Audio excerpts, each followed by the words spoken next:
మంచిర్యాల జిల్లా బెల్లంపల్లి అంబేద్కర్ భవనంను త్వరగా నిర్మించి అందుబాటులోకి తేవాలని దళిత సంఘాల ఐక్యవేదిక నేతలు డిమాండ్ చేశారు. గత ప్రభుత్వ హయాంలో అంబేద్కర్ భవన నిర్మాణం కొరకు 3 కోట్ల రూపాయల నిధులు సింగరేణిలో 3 ఎకరాల స్థలం కేటాయించారని సంఘం నేతలు కుంబాల రాజేష్, శంకర్ గుర్తు చేశారు. ఏళ్లు గడుస్తున్నా ఇప్పటికీ నిర్మాణం పూర్తి కాలేదని వాపోయారు.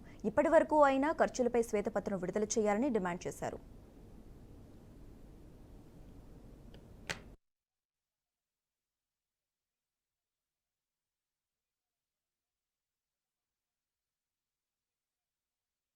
పట్టణంలోని ఇక్కడ సింగరేణి ఫంక్షన్ హాల్ పక్కనే 3 ఎకరాల స్థలంలో గత ప్రభుత్వం అంబేద్కర్ భవన్ని శాంక్షన్ చేయడం జరిగింది 2017లో.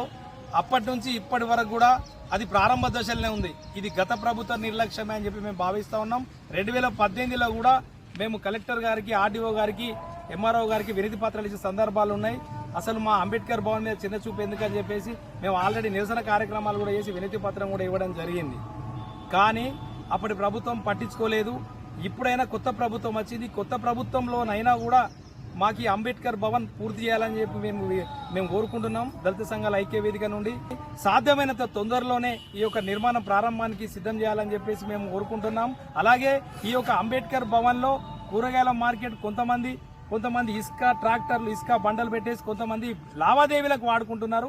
కాబట్టి మున్సిపల్ కమిషనర్ గారికి మేము రిక్వెస్ట్ గా చెప్పేది ఏంటంటే, ఈ యొక్క మీరు ఏదైతే పర్మిషన్ ఇచ్చిందో దీన్ని ఇక్కడ నుంచి ఖాళీ చేయించి ఈ అంబేద్కర్ భవన్ ని అంబేద్కర్ భవన్ లాగానే ఉండనియండి.